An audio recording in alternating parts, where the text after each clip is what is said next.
ગુજરાતના ઉત્તમ શિક્ષકોની ટીમ આપને દ્વાર। તો અત્યારે જ ડાઉનલોડ કરો યુથ એજ્યુકેશન એપ્લિકેશન। નમસ્કાર વિદ્યાર્થી મિત્રો, હું ડીએ પંપાણિયા, સમાજશાસ્ત્ર ધોરણ 11 પ્રકરણ નંબર 8 પર્યાવરણ અને સમાજના વિડીયો લેક્ચરની અંદર આપનું ફરી એકવાર હાર્દિક સ્વાગત છે। મિત્રો, આપણે છેલ્લે જે વાત કરી પર્યાવરણની માનવ જીવન ઉપર અસર અને માનવ જીવનની પર્યાવરણ ઉપર અસર, આ બે મુદ્દા અંગેની આપણે વાત થઈ।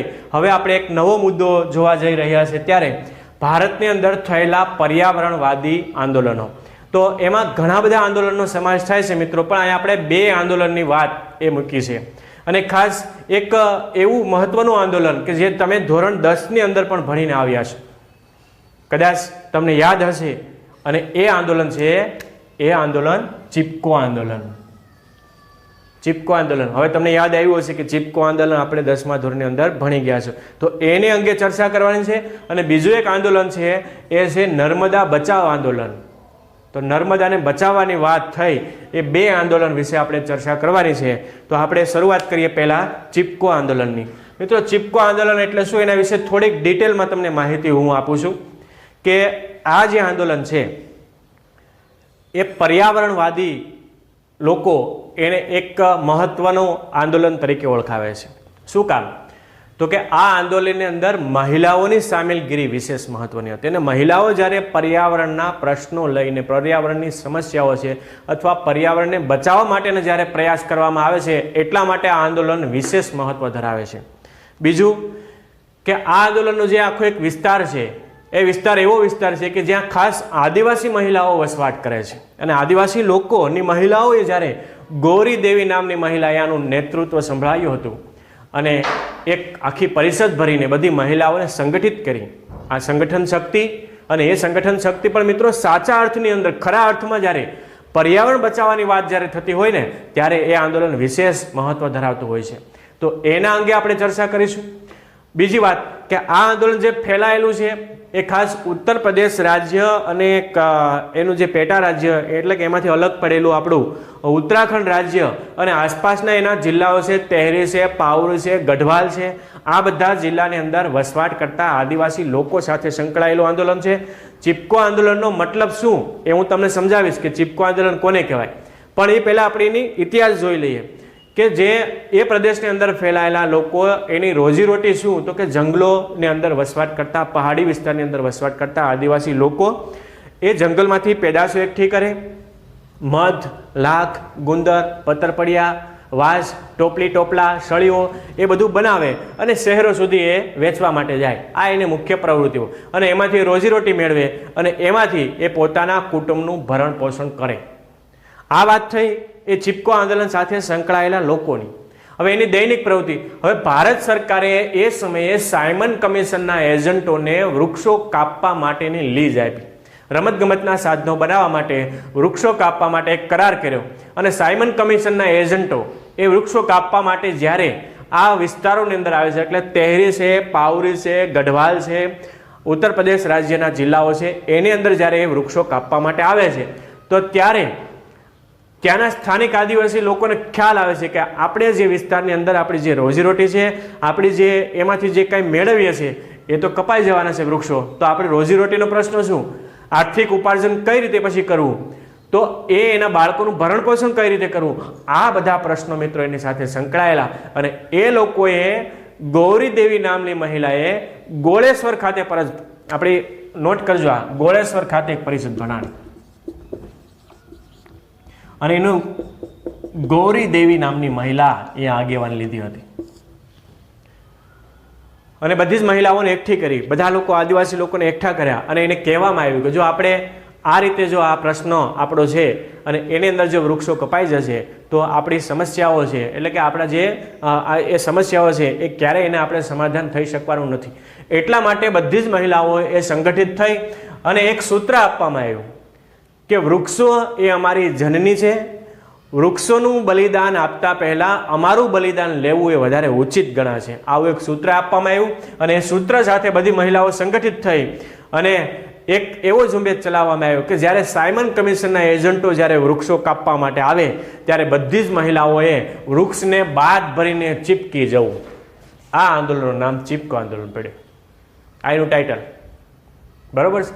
ચીપકો આંદોલન એ બધી જ મહિલાઓ જ્યારે વૃક્ષને બાદ ભરીને ચીપકી જાય છે ત્યારે એ આંદોલન છે એ ચીપકો આંદોલન કહેવાનું. અને જેવા સાયમન કમિશન એજન્ટો જ્યારે વૃક્ષ કાપવા માટે આવે છે તો ત્યારે બધી જ મહિલાઓ એટલે કે ગૌરી દેવી નામની મહિલાએ જે એના નેતૃત્વ હેઠળ એ આંદોલન ચલાવવામાં આવ્યું. અને જ્યારે એજન્ટો એ વૃક્ષ કાપવા માટે આવે છે ત્યારે એને એ વૃક્ષને બાદ ભરીને ચીપકી જાય છે.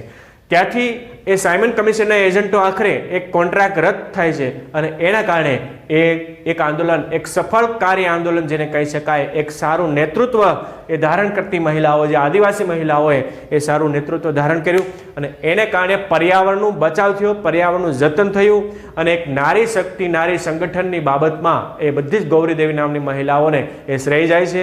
એટલે આ આંદોલનનું નામ આપણે ચીપકો આંદોલન પાડવામાં આવ્યું છે. એ આંદોલન પહેલું એ પર્યાવરણ બચાવવા માટેના શ્રેષ્ઠ આંદોલનમાંનું એક આંદોલન હોય તો એ છે ચીપકો આંદોલન. આ વાત થઈ ચીપકોની. હવે આપણે બીજો મુદ્દો જે જોવાનો છે અને એ છે નર્મદા બચાવ આંદોલન. મિત્રો, આપણે જાણીએ છીએ કે ગુજરાતની જીવાદોરી સમાન જો કોઈ નદી હોય તો એ નદી છે નર્મદા. અને નર્મદા બચાવ માટે એ સમયની અંદર આપણા પૂર્વ વડાપ્રધાન અને એ સમયના ગૃહમંત્રી સરદાર વલ્લભભાઈ પટેલને આપણે જે વાત કરીએ કે જેણે એક સપનું હતું કે ગુજરાતની અંદર એક નર્મદા એટલે કે ભરૂચ નજીક રામપુર ગામની અંદર એક સરદાર સરોવર બંધ બને અને એને આધારે ગુજરાતના પાણીના પ્રશ્નો જે છે, પીવાલાયક પાણીની વાત આવે, છેવાડાના વિસ્તારો સુધી પાણીની વાત આવે તો એક સરસ મજાનો એક બંધ બનાવવામાં આવે જેથી કરીને ગુજરાતના આ પ્રજાને પાણીની સમસ્યાથી કાયમી માટે એનો ઉકેલ લાવી શકાય. આ હેતુથી એની યોજના અમલમાં કરવામાં આવી. પણ કેટલા બધા વર્ષો વીતી ગયા, ઘણા બધા વર્ષોને અંતે એની અંદર ઘણા બધા મેઘા પાટકરની વાત આવે, સુંદરલાલ બહુગુણાની વાત આવે, જયનારાયણ વ્યાસ, આવા કેટલા બધા લોકો એની અંદર સાથે સંકળાયેલા હતા. અને નર્મદા વિરોધીઓ અને નર્મદાની તરફેણની અંદર એ પ્રશ્ન આવ્યા. ઘણી બધી સમસ્યા થઈ, સામસામે દલીલો થઈ, કોર્ટ, સુપ્રીમ કોર્ટ, હાઈકોર્ટ સુધી આ મુદ્દો આખો ગયો. અને આખરે એની અંદર મુદ્દા એ હતા, વિરોધીઓ શું કરતા, નર્મદા બચાવ આંદોલન વાદીઓ અને વિરોધી બંનેને આપણે ચર્ચા કરી લઈએ કે નર્મદા વિરોધના લોકો જે હતા એની સાથે સંકળાયેલા એનો મુખ્ય પ્રશ્ન એ હતો કે 37,000 હેક્ટર જંગલો નર્મદા બંધ બનાવવાથી નાશ પામશે. બીજી બાબત, જે સ્થાનિક આદિવાસી લોકો રહેશે, આદિવાસી લોકોના રહેવા માટેના પ્રશ્નો ઉપસ્થિત થશે. ત્રીજી બાબત, પ્રાણીજન્ય રોગો થશે. ચોથી બાબત કે વધારે ડેમ બનવાથી પાણીનો જથ્થો એકત્રિત થશે અને એને કારણે ભૂકંપ આવવાની શક્યતા રહેશે. આવા પ્રશ્નો સાથે વિરોધી લોકોએ એનો વિરોધ હાથ ધર્યો.